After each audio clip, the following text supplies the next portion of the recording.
125 laps on the docket here at South Boston, and the late model stocks are underway.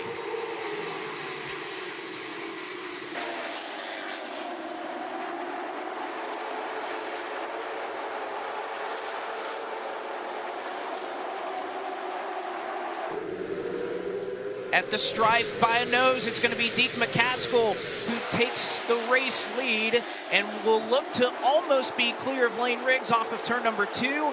Not quite able to do it that time as Riggs drives it in hard on the bottom. And again, Riggs won the national championship, the NASCAR Advanced Auto Parts Weekly Racing Series in 2022. He accomplished that by winning the track championship here at South Boston, but he settles for second for now. As you can see, we're jockeying for position behind them. And Blake, I have to wonder if running that high line and not being as aggressive to pin the car down to the inside, is that better for the duration of the tires on the 08 car? Or is crash, big trouble, Stacy Puryear and Minnie Tyrell with a hard wreck on the front stretch. Let's take a look at what happened here. Connor Jones on the 44, Stacy Puryear to the inside, little bit of contact there, gets Jones up the racetrack. And Jones tries to hold Puryear down as he came off the corner, and that bit of contact is what put him in the wall. And he obviously got caught in that wreck there. Walk me through what happened between you and Stacy. I don't know. I mean, I raced with the guy at Dominion earlier this year, and super slow in front of me, and I moved him one time, and then he goes under caution and tries to tear my nose off. So clearly he wasn't happy about that and decides to use me up. I mean, we're only on like lap 10. And then him and a kid that wrecked about everybody in Tri-County is going after it and then just hooks him into the wall. I mean, it's really sad that you got such a professional racing series and you're out there racing against children and the guy's, 65 years old. But I don't know. I mean, he doesn't belong in a race car, neither does the kid in the 44 car. So it's unfortunate, but, we'll be professionals and we'll take our car and move on to Tri-County.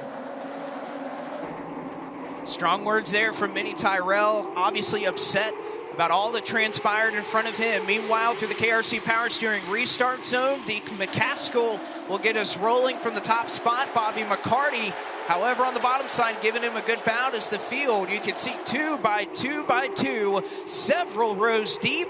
And at the stripe this time, give it to McCaskill by just a fraction of a nose.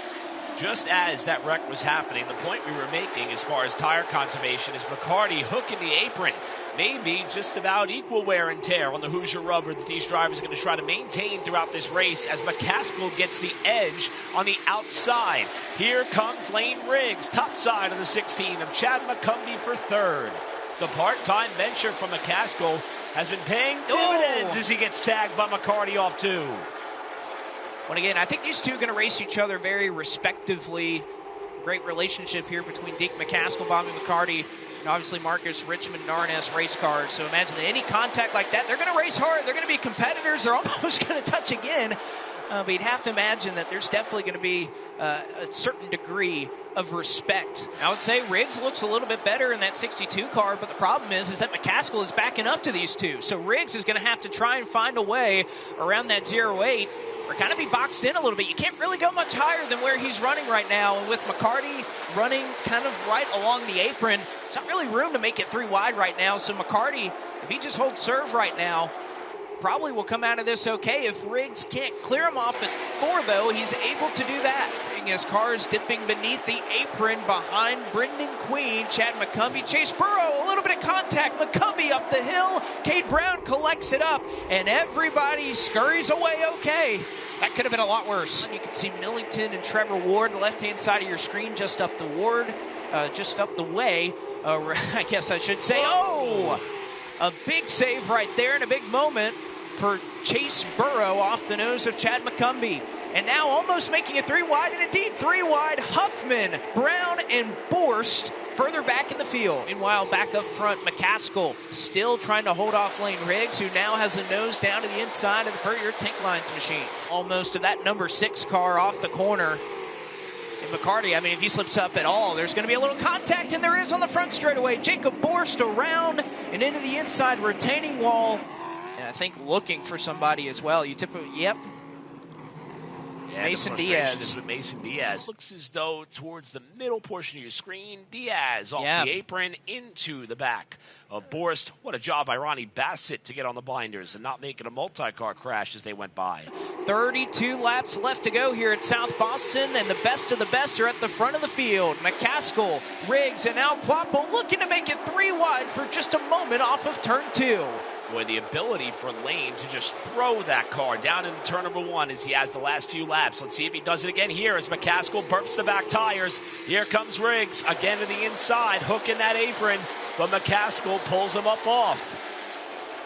I think McCaskill may have scraped the wall there off of turn 2. Saw a little bit of smoke. Perhaps we'll see this time by if he has a little bit of damage on the right side. Yeah, he may have just brushed the wall. Riggs making up some more ground, inching ever closer to trying to make that pass on McCaskill. It looks like there might contact there. Riggs and McCaskill bounce off each other. Well, it looks like there might be some rubber buildup starting to burn inside the left front wheel well of McCaskill's car. Good observation there. We'll see if that holds up. Riggs still trying to make it work on the bottom. Think he got a little bit loose and washed up into McCaskill, but he will still hold on to the race lead. Almost some contact as the race is on for the win here at South Boston. McCaskill hanging on over Lane Riggs. They're about half a straightaway back, or maybe a little less of the lap traffic with now 5 laps to go in South Boston. Riggs now getting a good run off the corner to try to pull up and even with the 08 car, who now gets the good drive out of turn number 2 that time. Lap traffic ahead. Riggs looking low now to the back bumper of McCaskill in the battle for the lead. Riggs knows he has to get that pass done now. He has to get it done before they reach the lap traffic, because then it's just a guessing game of where they're going to go. A little bit of contact once again. Riggs down the back straightaway. Landon Pimbleton gets out of the way to let these drivers settle it amongst themselves. They'll come around to 3 to go. Still McCaskill with the top spot. These two trying to settle this race amongst one another. McCaskill looking for his 2nd win here at South Boston Speedway. Riggs looking for an opportunity to take KHI to victory lane. Ronald Hill and Dylan Wilson up the road. Both cars almost clipped the wall with 2 to go. 16 wins amongst these competitors in your top 2. McCaskill looking to hang on for another as Hill will get out of the way. They'll come around and they'll see the white flag. One more trip around South Boston Speedway for Deke McCaskill. He has led a majority of this race, but Lane Riggs has one more shot to do it. Down the back straightaway and into 3 and 4 for the final time. Riggs up the racetrack. Is he going to make contact? He's not going to be able to get there, and McCaskill will win. The Autos by Nelson 250 presented by Virginia is for racing lovers.